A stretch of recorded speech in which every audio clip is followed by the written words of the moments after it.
Good morning. This is the normally scheduled March meeting of the library board. I'd like to call the meeting to order. And the first action item is an adoption of a agenda. Do I have a motion to approve the March 16th, 2023 regular board meeting agenda? I move. Do I have a second? I will second. Do we have any discussion? Hearing none, moving forward. Next item of business is the approval of minutes. February 16th, 2023 regular board meeting draft. I will move to approve the minutes of the February 16th, 2023 regular board meeting as presented. Do I have a second? I'll second. Do I have any discussion? All in favor, aye. Aye. Aye. Any opposed? Public comment on matters not on the agenda. Do we have anybody in the? The only guest is Virginia. Virginia, if you have any comment, please wave at me and I'll be happy to hear it. Okay, thank you. Moving forward, we have one piece of correspondence from Senator John Barrasso, which has been posted. It is basically congratulating us on our 85 years of existence. Yes. Which is great. For the archives. For the archives. Yes. Moving, the next item on the agenda is the consent agenda. Would anybody like to pull any of the items from the consent agenda?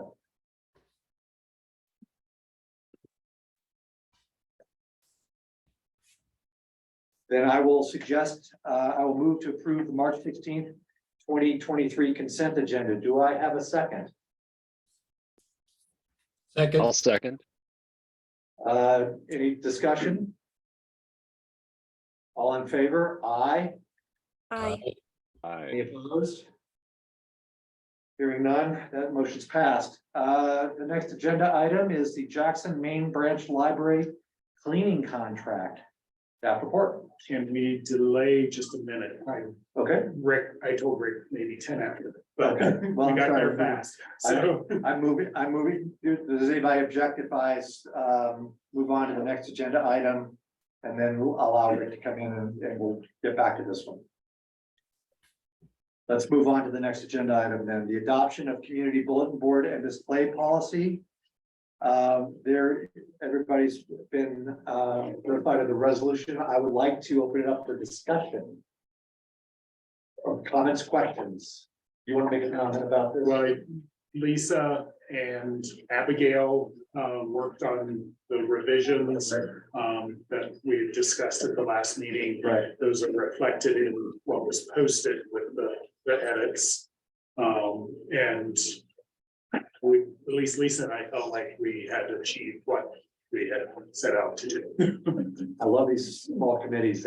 They are very efficient. That's great. Lisa, do you want to make any comment about this? No, thanks, Abby. Well, I will take a motion to approve the resolution. I will. Oh, Yes, I don't think I have to read it. I will You take want a me to read motion it? to. Okay. Yeah, I will take a motion to approve the resolution to adopt the community bulletin board and display policy as presented with an effective date of March 16th, 2023. I second it. Is there any further discussion? Hearing none, all in favor? Aye. Aye. Any opposed? The next agenda item is the policy review, collection development policy staff report. Sure. The library currently has a policy called materials selection policy. It is what guides us as we select materials for the collection. The current policy is based, as is the new one, based on recommendations from the American Library Association on how you should write a collection development policy.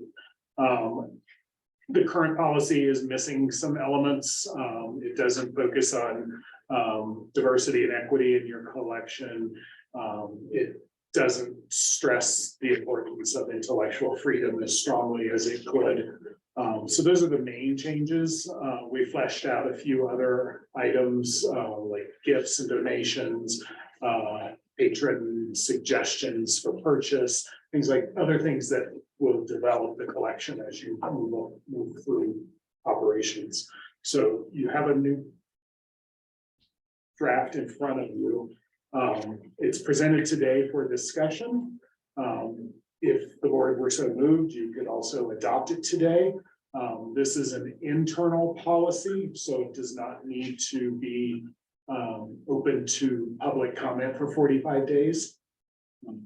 So I would welcome any questions that anybody has or concerns. And does anybody have questions for Kip? I'll just say I really appreciated the updates. I think the old ones dated from 2011. So, you know, I've only been on the board a short time, but it just seems like, Kip, you're really taking a thorough look at everything and making improvements, and I'm grateful. Thank you. Any further questions for Kip? Then I would move to adopt the collection development policy as presented with an effective date of today, March 16th, 2023. Do I have a second to that motion? I'll second it. Thank you very much. Any further discussion? Hearing none. All in favor? Aye. Aye. Aye. Any Aye. opposed? Motion's carried. Fiscal year 2024 budget proposal, staff report. Okay, here we go. It took us a long time to get here, with the county having issues with the budgeting software, but we are here. We barely made it. We got the budget completed essentially yesterday, I guess, with some final edits to the narrative at least. So this year's budget, actually didn't do the percentage increase, but we're 12%. about 12%, Peter says. About it. We are going from 4.253 million to a suggested $5,012,000. The main drivers for the increase are staff costs for one, which is always all the step increases, things like that. And the other driver is we've put in a request for 2 new positions at the library.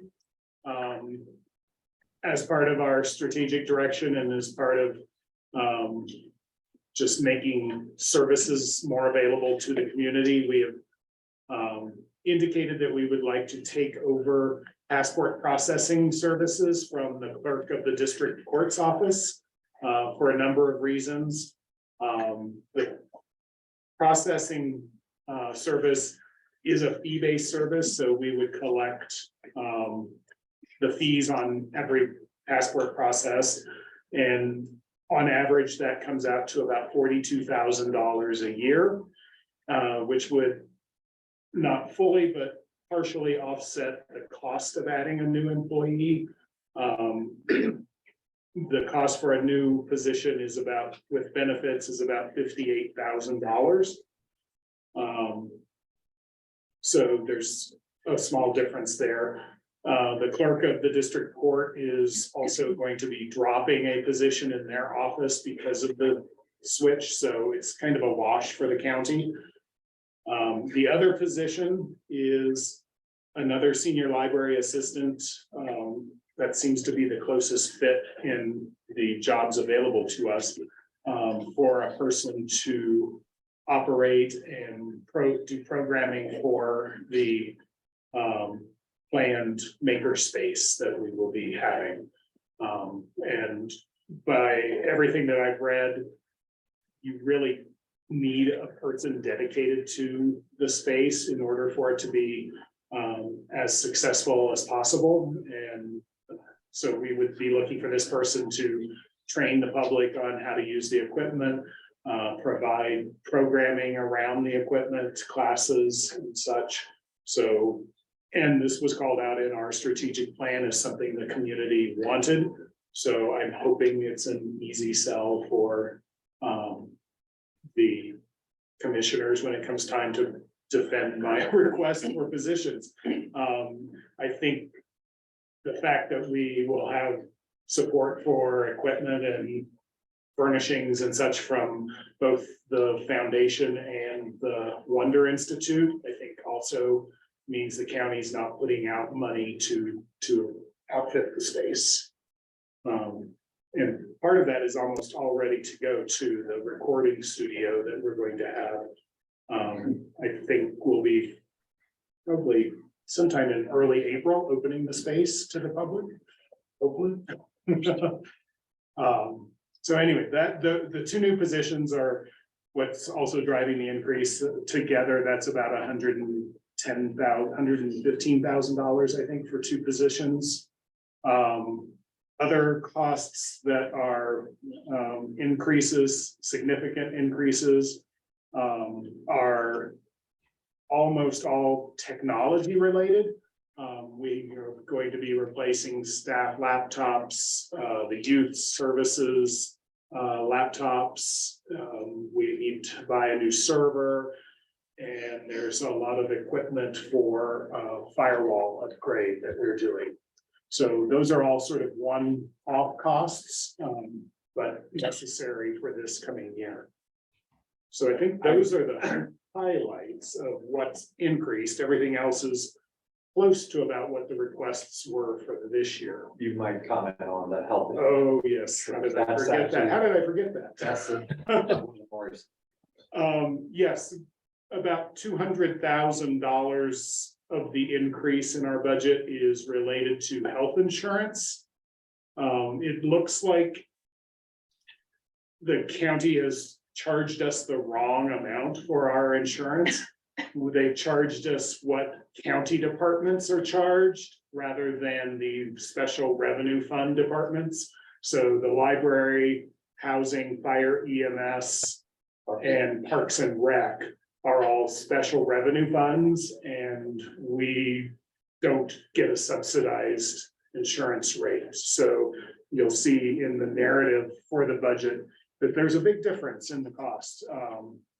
For family coverage, it's $400 and some odd dollars for county departments, and it's over $2,000 for special revenue departments. So that's driving largely most of the cost.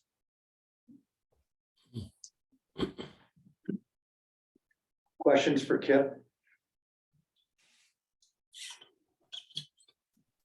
I have one, Kip. Could you talk about the initiatives that we are going to be able to put into place in this upcoming fiscal year that have come out of the strategic framework effort? And I know you had a significant work plan. Yes. And I didn't bring how we have reduced it down, but some of the highlights. right, One is the makerspace. We now have ownership of this curative COVID kiosk outside, which the intent is to turn it into a remote self-service library, hopefully in Wilson. The passport processing services that we're going to be taking over. And can you help me, Stella, with what some of the other are we high planning, priority ones were? are we planning on continuing our West Bank effort with Calco? That is the intention, pending evaluation, but it looks like that's something we're hoping to do. We get with foundation That support. would continue to be a foundation funded Right. project.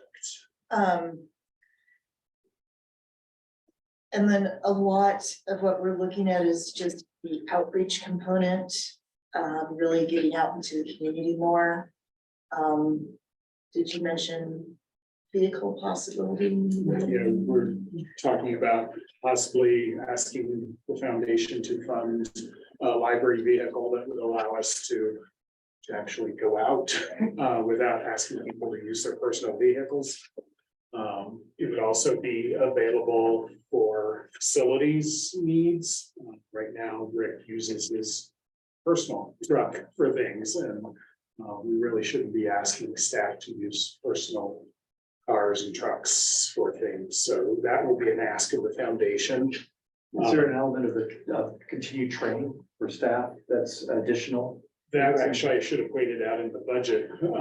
The county has set a directive that it will spend 2% of salaries on training. So for the library, that means about $35,000 will be devoted to training next year, which is almost doubling what we had budgeted this year.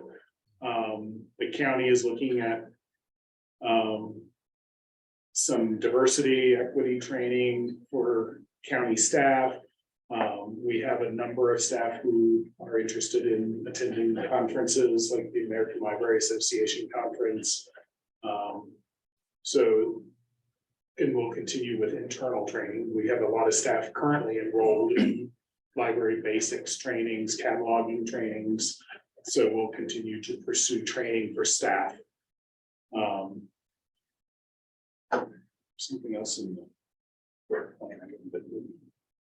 So space, Yeah, we're gonna do the space analysis. We'll at least get that ball rolling. Get an RFP together and find a consultant to help figure out what the best layout for our library is, how we can better meet what was called out in the community survey for more cozy spaces, more study spaces. And something with the lobby. That was a high priority for people. And then we're looking at possibly having a team coordinator, program coordinator position, which we already have program coordinator positions. So it would be an internal reorganization of a current person. So that's why you're not seeing a request for that position. If we are fully staffed for the full fiscal year, what's the number of people?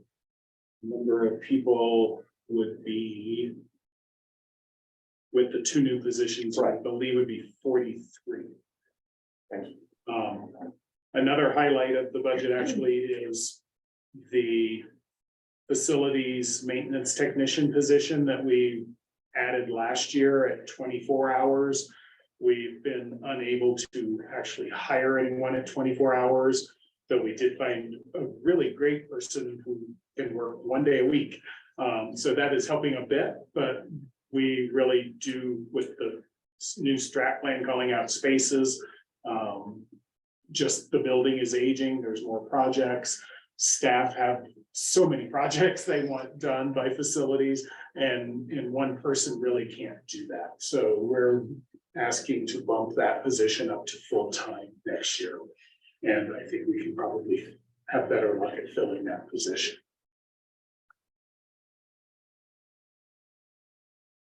I have the advantage of being in the room, so I should just be quiet. Does anybody on this call have any questions or comments for anybody in this room?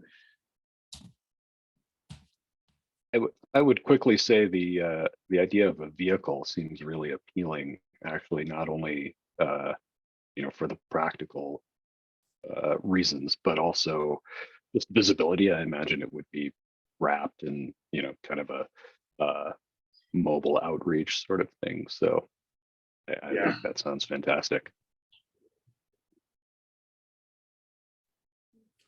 I would encourage the board members who will be still on the board past July 1st to continue to work with KIP and staff to maintain regular trainings that are pertinent to us.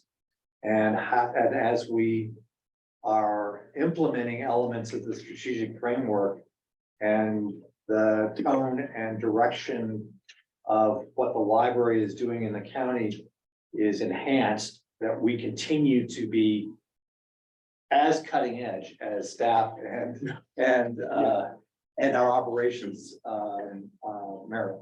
Yes, that training budget is for the board to use as well, Yeah. so I will continue to recommend and. And if it's, I'd ask you all, just as an aside, to think about whether it makes sense to have a semi-standing committee of the board to look at training with a couple of members on it, just so that it doesn't get lost. I'm not proposing anything today, but I just would welcome anybody's thoughts on that.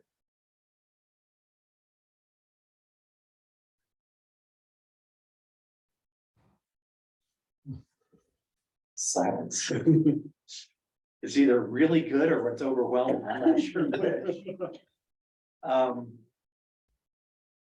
Do we have any questions specifically about the budget proposal for anybody, for anybody in the room?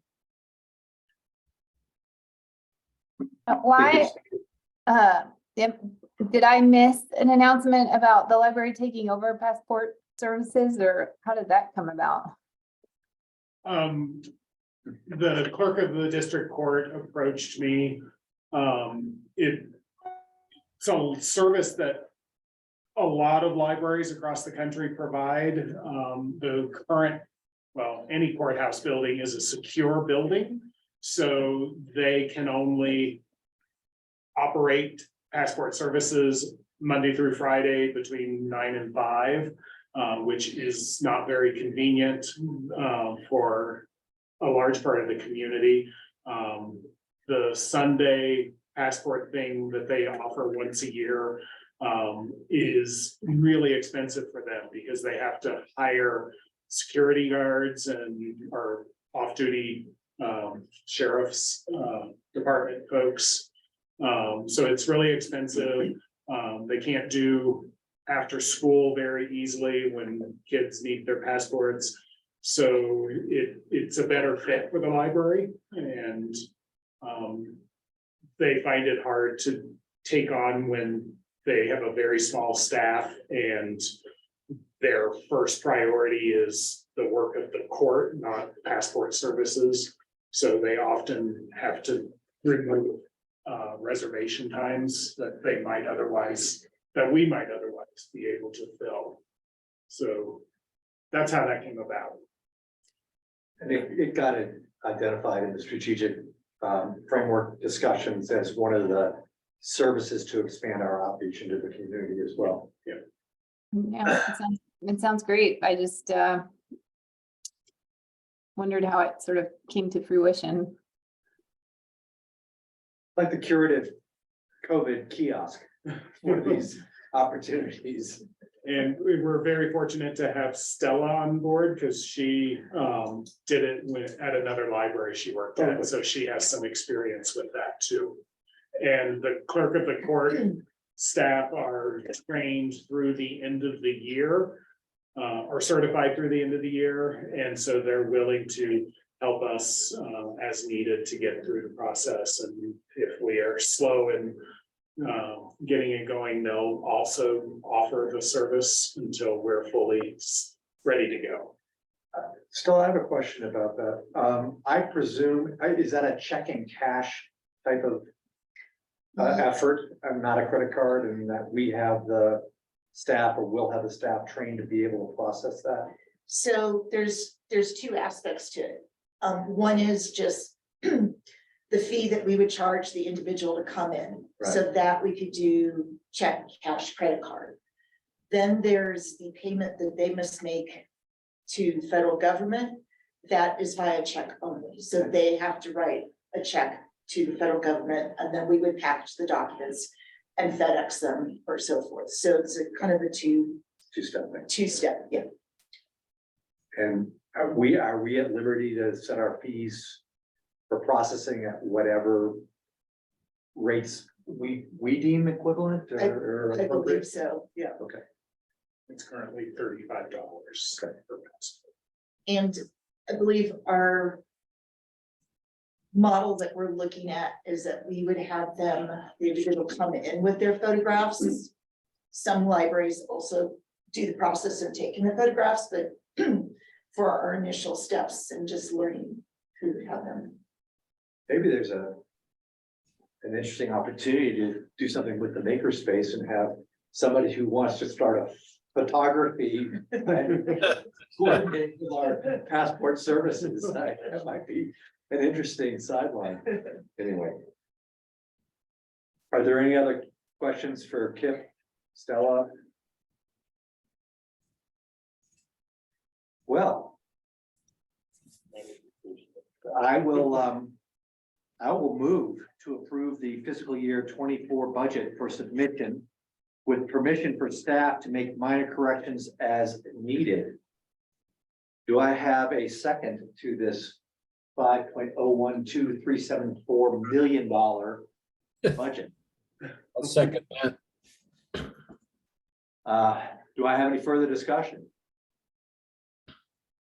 All in favor, say aye. Aye.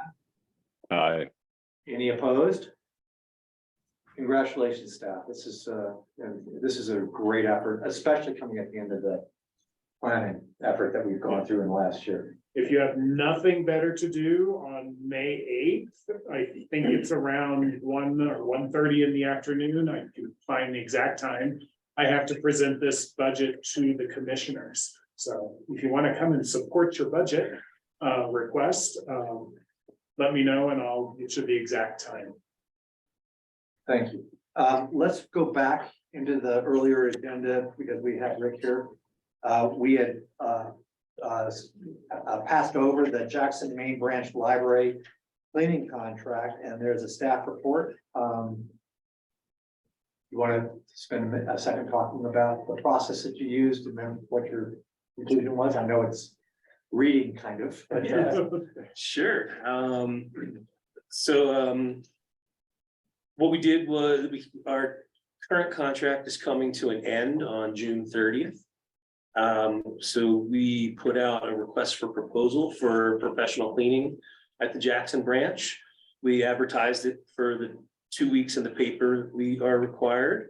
And I also got in touch with 9 different cleaning companies that might be, would have maybe been interested. Of those, we got 4 proposals. Of those 4 proposals, we scored them. We had a scoring matrix put in the request for proposal. And after scoring them and looking at their cost, Premier Green Cleaning had the overall highest score for performance expectations and abilities. And their cost was also the lowest for comparable services. Overall, we expect this to come in under budget for each of the years coming up. And the contract would be managed by me and or other staff if we appoint somebody. I think the proper order for Robert's rule is for me to move that the board approve the award contract for cleaning services at Jackson Main Branch Library to Premier Green Cleaning in the amount of $117,615. Do I have a second to that motion? I will second. Now, if there are questions or discussions for on this contract. Hearing none, all in favor, aye. Aye. Aye. Any opposed? The motion's carried. Thanks, Rick. You're welcome. Thank you. Moving back to the agenda, director's report. Very short this month, because all I've been doing is budget. So we have, once again, 2 positions at the library that are vacant or going to be vacant. So we've started recruitment for an IT technician. That position's been vacant since I think mid-January, late January. And so recruitment is underway. We're working with county IT. Similar vacancy as well, so there may be some joint interviews for that position. And then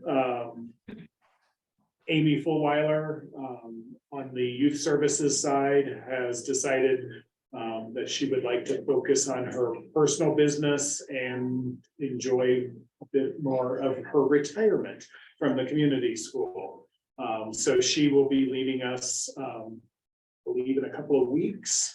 And in the full-time position, and she's going to continue through the end of May as part-time, working on Sundays, just sort of to help us out and make sure that Sundays are well-staffed for us. So that recruitment, I believe, was posted this week, and we've already had a couple of applicants for that one, I know. So those are underway. Couple of things about training for the library leadership team. Angela Jordan, our adult services manager, was accepted into the Mountain Plains Library Association Leadership Institute, and that will be in early May in Estes Park, Colorado. And for some of you on the board, the leader for that institute will be Maureen Sullivan. So you've probably, some of you have worked with her and know that name. And she's great. So Angela will learn a lot probably. And then currently the leadership team is taking part in equity-centered library leadership training. That's a 3-week course that we started this week.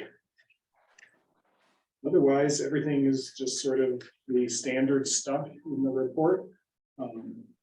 And for some reason, February was a big month for patron comments.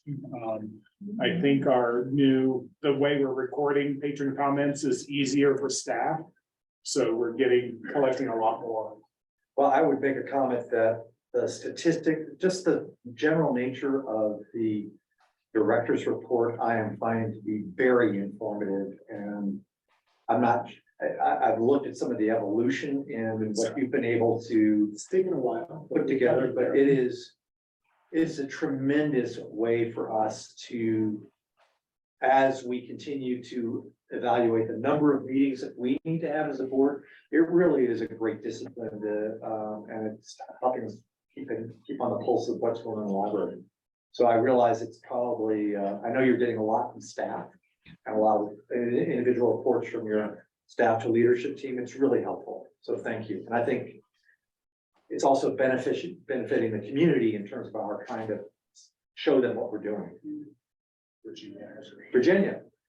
I just wanted to add to what you just said, Peter, because it was so much fun to see the increase in the volunteer. We've had trouble during COVID getting volunteers because we're mostly in a vulnerable age category. So seeing that we have an increase in volunteers, but a huge increase in volunteer hours. So that was very gratifying, and I appreciated that part of the report, Kip.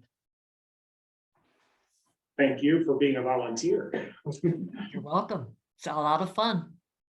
The craft fair last Saturday was excellent. Are there any comments or questions for Kip in his director's report? Thanks, Kip. That's great. Diana. So the foundation, we just completed our strategic planning retreat. And it was Saturday, March 4th. We had a retreat from 9 a.m. to 2 p.m. We had an excellent turnout. We had 26 of the 28 folks who had RSVP'd. Included in those 26 were 8 of our board members and 2 of our staff, but a nice representation from the community. We were very pleased with that. The feedback I've been receiving is kind of mixed. I think that in the beginning, folks felt like maybe their expectations weren't properly set as far as what the objectives were of the day. And I think our facilitators really just wanted folks to have this freedom of brainstorming for the foundation. But what ended up happening is in the morning session, a lot of the, what is your wish list for the foundation? Folks ended up making a lot of requests for things that really the library can provide and not the foundation. So it felt a lot in the morning like we were not getting to the meat of what the foundation can actually focus on in terms of priorities for the coming years and within, you know, within the constraints of what we really do work on, and which is mostly fundraising. But it was really fantastic, I think, to hear from folks about other possibilities for the foundation in terms of broadening our mission and not necessarily just being strictly about raising money, but maybe what we found in both our survey responses and in the retreat is there's a lot of lack of community awareness for the foundation, for the work of the foundation, a lot of lack of community awareness about how we are independent of the library and how, in which ways do we serve the library. So we found that to be an opportunity for us to think going forward about how we can broaden the scope of what we do and really kind of bring in more community awareness and communication as part of our mission. So it ended up being a really great session. In the afternoon, we got so much wonderful feedback about opportunities for the foundation and specifically with the types of tasks and things and objectives that we could look at. Another one that came up besides, you know, donor development and donor relations was collaboration, DEI, focusing on, you know, considering that as an initiative for the foundation in terms of making assuring a broader and more diverse board, and also supporting the library and its DEI initiatives. So that became also part of the conversation. So overall, at the end of the day, we felt like it was highly productive. Even though there were a couple of glitches, it felt highly productive. And so we feel like we came away with a lot of things to consider. Our draft plan will be complete on the 24th. So we're going to be reviewing that next Friday. And then our steering, and that's just going to be between me and our consultants. But the following week, our steering committee will have a chance to review that draft, provide their feedback, and then we'll be turning it over to our board to review in early April. So we're hoping to have by the end of April, a final draft of our plan. So that's where we are on that. Other than that, we're working with the library right now and staff on budget requests to the foundation for the coming fiscal year. Kip and I sat down and talked a lot about how we can get a little bit more information from staff in terms of kind of like a hybrid between what we've been doing in the past, which was really minimal ask of, tell us about the programs and services, but not quite becoming a full grant writing grant writing process. So we're kind of came up with a hybrid of a one-page document that's a bit more robust and asking, exactly what are the benefits of these programs, who are the beneficiaries, what are the intended outcomes, and then how are you going to measure success on those outcomes. So we have staff scheduled for meetings the last 2 weeks of March to go over this form and also to talk about where we are in the current fiscal year in terms of spending, and are we going to reach the goals that we set for ourselves for this current fiscal year. And then lastly, I'd like to point out that we have filled one of our seats on the board. And so that announcement is forthcoming. And I don't know if any of you know, well, I guess I should not say yet, because our board next Wednesday has to officially welcome this new board member and make that announcement. And then this new board member will be at our June meeting officially as a new member. So I better wait on the announcement of who that is, but we have filled that seat. So we're very excited about that. Are there questions for Diana? I have one. Yes. I know that you and Kip you appeared on stage together at the center and you've been doing several other things where the community has been able to see the two of you out together. Is that something you're discussing as you go forward into this next year, that you can do more of to both help the outreach of the library into the community and also the framing of the foundation in a different, perhaps, mindset in the community? Absolutely. We talked about, we had an initial meeting, Kip, Diana, and I, when we were talking about National Library Week, and just thinking going forward, how we can do that, how we can become, right now it's just first developing the strategy, and then of course a work plan on in which ways are we going to be able to get out there and do that. And I think that's definitely in the works and in discussions. Have we nailed down a strategy yet? Not quite, but we definitely are talking about the ways to consider getting out there. And I think, to your question, one of the concerns at the retreat we noted were that a lot of folks wanted to know about the relationship between us Right. and between the foundation and the library board and library staff. I think, with all that's gone on, there's still sentiment in the room, how are things going? How are things going? And so it was a funny moment where I thought that's what you're referring to, that we got up on stage at the retreat and folks wanted us to just candidly share about what's your relationship like? How do you two interact and work together? So I think that as part of the component of getting out in the public and sharing what this relationship looks like and how we work together and then how we support in turn. But yes, to answer your question, yes, and yes, we are planning to do that. I have a question for you about this, which is, we are asking, we're putting a success matrix, metrics rather, into this 1.5 pager, not quite a grant side. How is staff thinking about that? Because that's not always been the case in the past. And is it hard to do that? And then will we actually be able to say, this didn't work, and so it needs to be modified or even eliminated, or this worked really well, we need to expand it? Attitudinally, I'm concerned about the emotional and attitudinal side of it. I mean, the seed was sort of planted last year. Some very basic questions were asked of staff, because it helps the foundation if they have more information. And so the seed was planted last year. A lot of the staff have used Project Outcome through ELA, so they know how to measure success, whether they've all incorporated that or not in the past is a different thing, but going forward, they are familiar with it. They hear us all talk about outcomes and measuring success, so it's nothing foreign to staff. It will be, yes, a little more work than in the past, but if the foundation is going to give us, say, $500,000, they need to be able to demonstrate the value of that grant to the library, to their donors. It's significant funding. Yeah, so.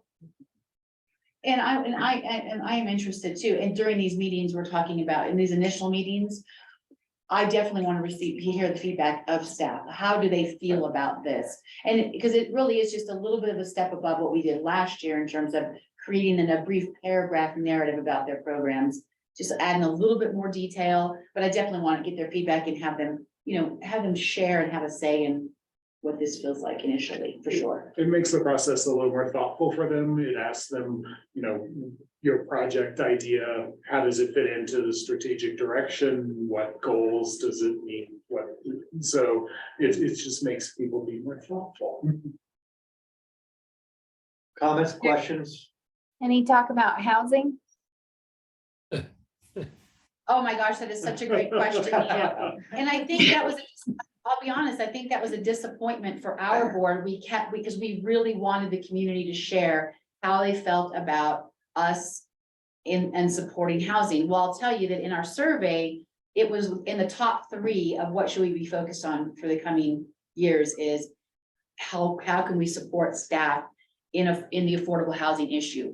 But at the retreat, every time the topic came up, nobody wanted to discuss it. They literally would shut the conversation down, and it felt more like it's not that they didn't think it was important for us to be concerned with and to make that as part of our plan. I think it felt like, what are we going to possibly talk about here? It's such a complex issue, and folks didn't know where to start. It was kind of one of those questions, I think they thought we were saying, how can we support staff? And to think about ways in which we can support felt overwhelming to most. Is that the feeling that you got? I think, yeah. That they felt like it's such a complex issue, how can we possibly talk about it right now? One thing that came out of the conversation was work with other organizations in the community on that issue and just try to be part of the conversation, but That's Didn't right. Really. Collaboration with, and to find out what kind of projects and things that are going on in the community that we might become a part of. But, so yes, there's definitely, folks want to see it. They just don't know what that might look like. I think that's the overwhelming part. Stan, Sean, Lisa? Okay, thank you very much, Diana. Thank you. Virginia, are you prepared to speak a little bit about the Friends? Sure. Thank you for the opportunity. We are looking for leadership and having some problems with the transition in leadership. So we have been, Lori specifically has been talking with Diana and Kip about possibly merging the two supporting organizations of the Friends and the Foundation. We have had, the Friends have had a couple of meetings on this so far, and we are putting together some documents. And our regular meeting on March 28th, we are planning to invite some foundation members to join us and to talk about some of the issues that we are thinking about and concerned about and need more knowledge about for the future moving forward. But right now, we definitely have a leadership gap going forward. We're fine for this year, of course, but the fiscal year, as we all know, ends June 30th. So we hope to make some major decisions and or changes coming up soon. Thank you. Any questions for Virginia? Thank you, Virginia. Appreciate it very much. You're And welcome. good luck with that conversation. I know it's a difficult one. Definitely. And the Friends are such a valuable organization in whatever form you go forward. I know that they're very passionate volunteers. So thank you. And it's an important financial source for the library. I have two matters from board members, library staff, and supporting organizations. Does any other board member have since I've been job owning a lot, does anybody else have anything they want to bring up? One is Kip and I were at the BOCC meeting. It's a new board. Luther Probst is the chairman of the board. We presented basically the quarterly update, which you've all seen. And we gave all of the commissioners, 3 of whom I think had participated in some manner in our strategic planning effort, copies of the, visual aid of our brochure on the strategic framework. It lasted about 3 minutes. There were no questions. So I would encourage us to continue this process because I think communication has been really appreciated in the direction of our going to them, and they are certainly willing to keep under this new board this process moving forward if we're willing to do so. So my second one is something that came up in an informal conversation at the tri-board meeting that the Friends Foundation and library had, which is we've got 2 open seats starting on July 1st fiscal year for our board. And the commissioners have already opened up the process of accepting applications. I've had discussions, and I know others have had discussions informally about really trying to help promote the opportunity to continue to participate in this organization's growth and broadening scope. And I would encourage all of us to think strategically about people we know, even people we don't know, but organizations that we may know, to try and broaden the candidate pool for coming onto the board. So that's just my little commercial that I wanted to have. The library will be running an ad in the paper about the open recruitment for board members. It's on our website. I believe the ad will be in English and Spanish. And so we're trying to broaden diversity on the board. Yeah. Um. Thank you. I think the last, if there are no other comments. The last item on the agenda is the payment, well, second to last item is the payment of library vouchers. Lisa? Let me unmute. Yes. I think I will move to approve the payment of library vouchers. I will second that motion. Do I have any discussion? Were there anything noteworthy and or unusual? Nope, all good. Any other questions for Lisa? Comments? All in favor of that motion? Aye. Aye. I, Any opposed? I will take a motion to adjourn this meeting at 9:51. Wow. Speedy. Do I have a motion to adjourn the meeting? I will so move. Thank you, Sean. Does somebody else want to second it? I'll second. Thank you. All in favor? Aye. Aye. I. Opposed? Thank you all very much. Have a good melt out and a spring break if I don't talk with you